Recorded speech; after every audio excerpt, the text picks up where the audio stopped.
งั้นยศเลยมากินนมนี่แล้วเร็วกินแน่กินนมแน่เร็วๆเขาละโอ้ยได้สีเศร้าตรงนี้นี่พี่น้องมันตรงนี้เลยสะโพกนี่เลย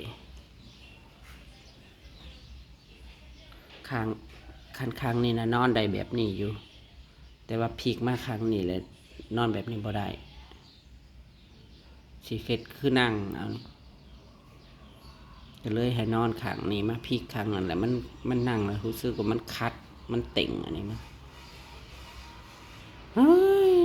แสดงว่าคางนี้นะมันเต่งบ่ได้นี่มันสิอันนี้คางนี้แห้งพี่น้องอันนี้ค่ะหมอจะมาฉีดยาให้อีกไหม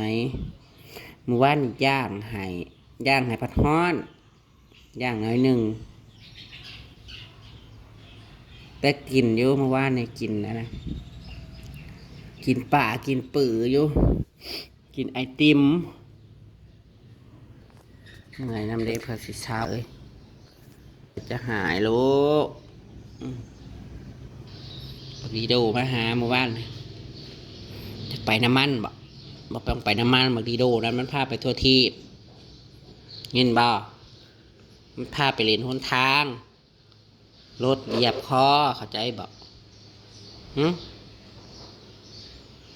เดินมานอนแอ่งแม่งอยู่นี่ไปใช้กับบ่ได้จะนอนนี่นอนนี่แล้วพี่น้องเมื่อคืนแล้วกันเปิดพัดลมให้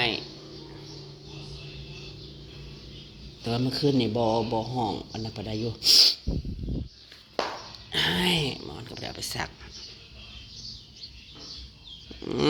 มันยังบ่ถ่ายพี่น้องแต่ว่าเงี่ยวน่ะเงี่ยวย่ำอย่างเงี่ยวแล้วก็ห้องนี่คืออยากไปเงี่ยวเลยบอกว่าเงี่ยวออกแล้วก็เงี่ยวออกแล้วก็เลียกินเงี่ยวตัวเองเมียนเงี่ยวตัวเองเลยมันใหญ่แล้วมันก็บ่อยากขี่เงี่ยวไปทุกทีคือว่าเลยเนาะมันจะแตะขันโจมขึ้นโจมแล้วโจมพริกนะกะโอ้ยห้องเจ็บนี่คุละเอ้ยจอยลงอีกเลยเนี่ยอันนี้แป้งทาแป้งจอยลงอีกแล้วนมก็บ่กินนี่กินด้วยกินได้แล้ว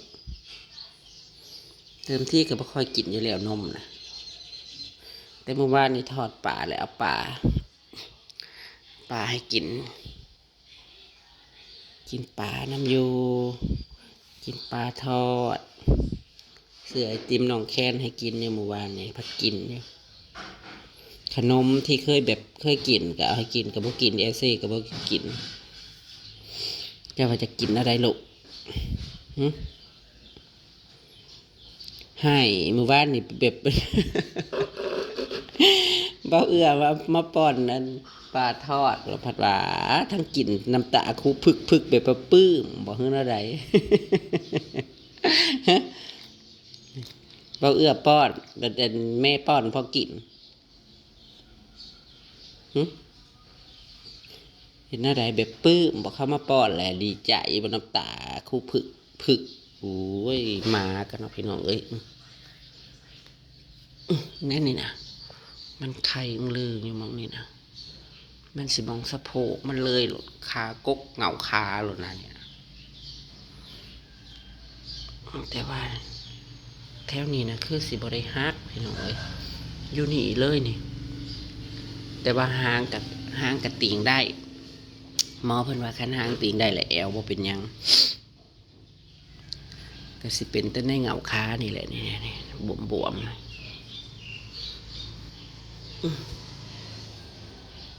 เดี๋ยวก็หายนะลูกเนาะอย่าดื่นอย่าปีนอย่าปืนไปปวดขี่กับขี่ออกโลดปวดเงี้ยวกับเงี้ยวออกโลดเงินบ่ได้ยินไหมมันเช้ามาบัดนี้เลยมึงจะไปแลนไปทุกทีเลยอย่าไปห้าเหรียญคนทางเลยเงินบ่เปิดบ่พัดลมเอามาทันห่อนดอกพักพรในพัดลมก็เปิดวันก็เปิดมืดปาดกระฮ้อนถ้าสกินอีหยังขนม จะไปซื้อขนมอันละ5 บาทที่เพิ่นมักกินอยู่เปิดเงี้ยวกับเงี้ยวออกโลดเงี้ยวกับเงี้ยวออกโลดแห้งก็แห้งบ่แห้งก็น้ำแห้งบ่บ่เจ็บดอกติกตะเซานอนจะติ่งดูมันแห้งกับเคลื่อนนี่เด้อแมงวีแมงวันนี่เด้อเขาก็ว่าใครเนี่ยมากำลังกินข้าวเก่งกำลังค้นเหลื่อมขึ้นโคล่าวันนี้ใครจะซื้อหวยอะไรเมื่อวานนี่นะเมื่อก่อนซื้อเลขโคล่าคันแรกมาออกเมื่อวานนี่ดิคืนนี่ฟันว่าสิไปเฮ็ดฝันว่าสิไปเฮ็ดอีหยังบัตรประชาชนแบบดิจิตอลว่ะมันมี2 ราคาเพิ่นว่ามันราคาธรรมดานะเท่าไหร่3,000กับ6,400บอกเลขบอกพี่น้อง6,400 64อีกแล้วบอกงวดก่อนก็ออก64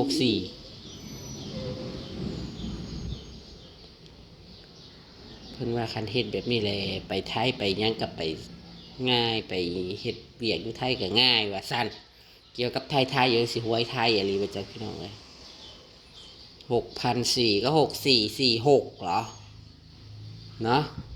งวดก่อนเอา64งวดนี้อาจจะ46ก็ได้ใช่ไหมหวยไทยมันมักจะออกแบบนี้เด้งั้นบอกเขาละยังฟันว่าไปหาลักยามเบ็ดเข้าเมื่อคืนนี่หักบ่ได้เอาให้ความมันเอาได้มันตัวน้อยแล้วบ่เอาอ่ะ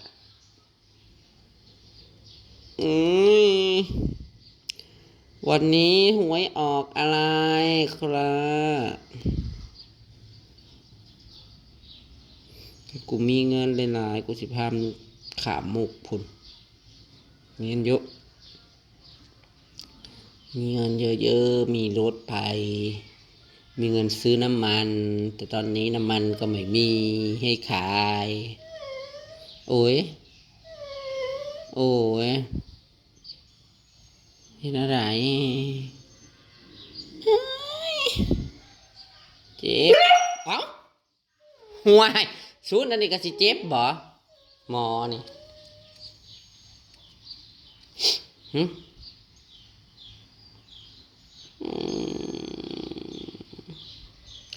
สูนหนักว่าได้บ่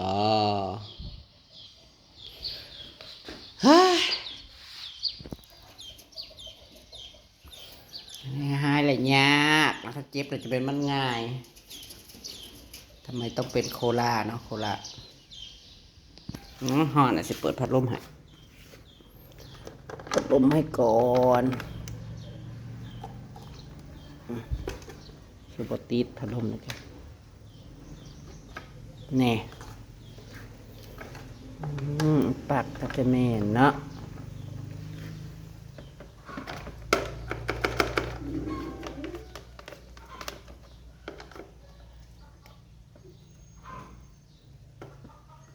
อ้าวไฟขึ้นแต่บ่หมุนตายบ่